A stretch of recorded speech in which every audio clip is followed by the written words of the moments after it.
The Local Show, featuring conversations with business owners, employees, and local business leaders about their successes, challenges, and reasons for doing business. Right here in Central New York. The Local Show is locally produced by Zoey Advertising. Now your hosts, Tom and Steve. Here we are, and that means that you are too. That's The Local Show with Tom and Steve, but today it's Tom and Bob Holden-Betts. Bob Holden-Betts from Ho Bee Honey.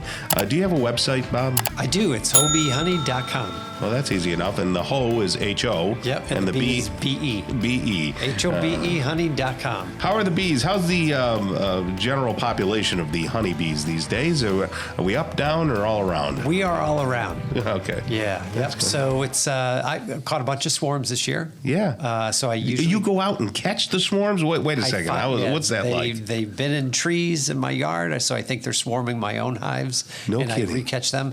Or sometimes people call me because they know I'm a beekeeper, so they may call the fire department. Fire department calls me. I go down and I get them. How do you get them? well- Do you take the hive or? I take a hive box. Okay. And a sheet, a white sheet, so that if any of them fall, I can tell if it's the queen, because that's the key, is once you put the queen in the box, the rest will follow.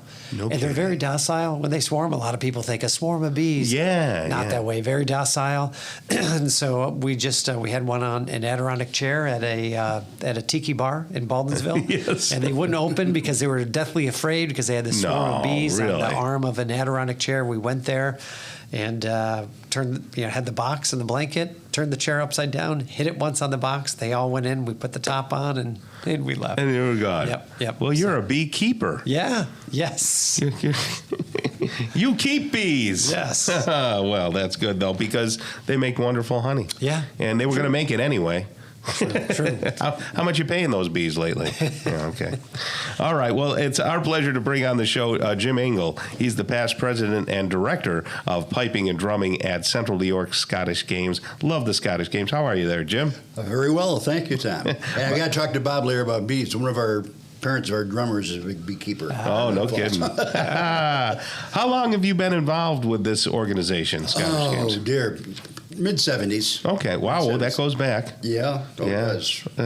So, Jim, what did you do before you got involved with this? Like, did you have a profession? What did you do for a living? Well, I just retired. Retired 11 years ago Okay. as an English professor with SUNY Morrisville. Oh, no kidding. So, all right. Although, the thing is, Scottish Games has been such a big part of my life. Yeah. I remember my vice president calling our department. Yeah. And I happened to have a work-study student from Glasgow, and Jeannie answered the phone and takes the call to my phone, and Art goes, "Darn, I knew the State University was only a front for the Scottish Games." Right. That's how entrenched you are. That's in that, right. That's right. That's wonderful. So you were a teacher all this time in English, and it's funny that you were an English teacher, and we're talking Scottish Games, and I can't even understand people who are from Scotland. My wife, her father is from Dublin, Ireland, and a lot of her family is of Scottish descent as well. So they live over in Glasgow, and when they come over to visit, we've been out to the pubs with them, and it is very difficult to understand somebody who is from that area. Especially after one beer. Yeah, especially after that. That's all over. Woo, that's something else. So are you of Scottish descent? I am, as I was telling Bob earlier, just a little bit. I'm primarily Welsh. Oh, okay. But there was a lot of cross-pollination there over the years. And then my family actually emigrated from Wales. Okay, gotcha. And so what do you do for the Scottish Games? Well, a little bit of everything, but primarily I'm the director of piping and drumming, when I'm not the president, Okay. which I'm never going to do again. I went past that. And so what I do is I set up all the competitions for piping and drumming and the pipe bands. Oh, okay. And how many pipe bands participate? It varies from year to year. We're a little slow coming back from COVID, unfortunately. Okay. But we get around 20 bands. Wow, And that's still a lot. a little over 100 soloists with pipers and drummers. Right. That's wonderful. How long have the games been going on? This is our 81st year. Good golly. Yeah. Have you ever No, been? I have not been there for that. I have not been there for that. I have gone. you been? Yes, when they were Long Branch, Yeah. right? Long Branch, yeah. Over there. And they're still having it there? Yeah. Yes, Yes. and in fact, I got a text message from the Parks Department yesterday. Yes. Asking if I had any of the old photographs from when we were at Griffin Field. And we were at Griffin Field for right. I remember many years. And so I told Eagle I would start rummaging through my basement and see what I could find. Yes. Yeah, the game started, actually started in the late 30s at Emerson Park in Auburn. Yeah, beautiful place. And then, of course, war clouds developed and World War II came. And after a couple of years, they just couldn't put it on. And the group that was putting it on was Clan Douglas of the Order of Scottish Clans. It's a Scottish fraternal organization, like the Hibernians, like Knights of Columbus. And when the war was over in 1946, they discovered this wonderful facility called Onondaga Lake Park. And Griffin Field, and I don't know if you guys were familiar Oh, yeah, absolutely. with those big stone, like a castle. Yeah.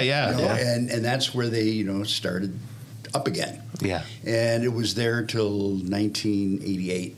And then the Parks Department decided they were changing their setup, and festivals and such were going to be down at Long Branch. Right. And so we moved down to Long Branch and have been there ever since, which I go to a lot of Scottish games during the course of the year. Yeah. And we pretty much got the nicest site on the circuit. Really? And everyone will agree. We've got trees. We've got shade. Yeah. A lot of these places have no trees, no shade. So what will people see when they go to the Scottish games? What are they going to see? For start with the food, and then go to the games. Yes. Food is obviously a big part of any ethnic festival. Yes. I don't care which one you go to. But things like meat pies and varieties, which are sausage rolls, pastries, and we always have a couple vendors that provide those. Right. Plus, we have a lot of other places that provide more traditional fare. Gotcha. We even have a barbecue truck that serves our athletics primarily, because those big brawny guys like to eat all during the competition. Right. In fact, the barbecue fellas have sold out the last couple of years. Good golly, good. So food is obviously a big thing, but it's one of those. There's just so much to see. It's difficult. It's really something you got to spend the whole day at. Will you see men in skirts? You will. I've never wore a skirt in my life. A kilt. A kilt, yes. A Okay, kilt. there we go. A kilt, yes. A kilt is a man garment. Yeah. And it's funny that in some places in Scotland, games, Balmoral, which was a big Highland Games outside of Balmoral Castle, the Queen and King's residence, women were not permitted to wear a kilt no kidding. Until the 1960s. I see. And so members of bands wear a skirt. And a number of our judges, for example, still adhere to that tradition. They won't wear a kilt, they'll wear a tartan skirt. I got you. But you'll see lots and lots of people wearing kilts. and what kind of games will there be? I know there's the camber toss, right? Yeah, games you would implies, be good at. I would be very good at that, yes. Games implies we're going to have games. We're going to have competitions. And since the original Scottish games over in Scotland were like county fairs, where the local populace would get together to sell things, but also, to compete. So you have things like the caber. Everyone knows, they're throwing that telephone pole. Yeah, right. And I was judging down in Dunedin, Florida earlier this spring, and I had a conversation with a gentleman who just didn't understand the caber. And I said, well, let's put it this way. Let me explain to you. Everyone thinks it's a thing of strength. Well, it is, but it's also a thing of finesse. Because what you have to do is you have to take the caber and you have to turn it. And the reason you turn it is because, picture this, you have a stream and you want to get across without getting your feet wet.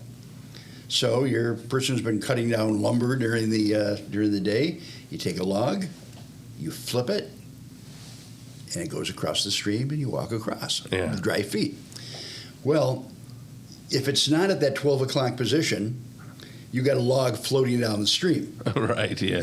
And so the way it's judged, it's like a clock face. Yeah. A perfect throw is at 12 o'clock. Got it. Yes. And then you get fewer points on the rest of the clock. Makes sense. Yeah. Well, look, how do people get involved with the games and get over there? When are they? Okay, August 10th. Yeah. August 10th. And you can get information on our website. And what's that? cnyscots.org. Okay. Is that Scots with one T or two T's? One T, okay. And it's it's an all-day affair. Right. So. And there are just so many things. The athletic events, the piping and drumming. During the morning, that's when we have the soloists compete. How much does it cost? Oh, I think we're at $12 now. Okay, A bargain. Not bad. It is a bargain for which everything. makes it. And as I said, I go to a lot of games. And New Hampshire, for example, is $55. Wow. Yeah, I was just in Cleveland a couple of weeks ago. Yeah. They were $25. I mean, every place is Bob's much right. more expensive. It's a bargain. And we try to keep it that way for families because it is a family event. Yeah. Excellent. CNYScottishGames.org. That'll work. Okay. And we're going to kick off hour number 2 here, Bob, shortly. We're going to have a conversation with Mitch Stahl, owner of Primal Pathways Dog Training, Stephen Scheinman, who is the vice president on the board of Skinny Atlas Festival, Liz Crisanda is the executive director of the ALS Upstate New York chapter, and then we'll talk with Scott Titus, who is the marketing director of Usherwood Office Technology, all in hour number 2. Jim Engle, thank you for joining us. Thank we you appreciate for inviting it. me, All fellas. right. We appreciate it. Have a great rest of the day. The local show hour number 2 starts really soon.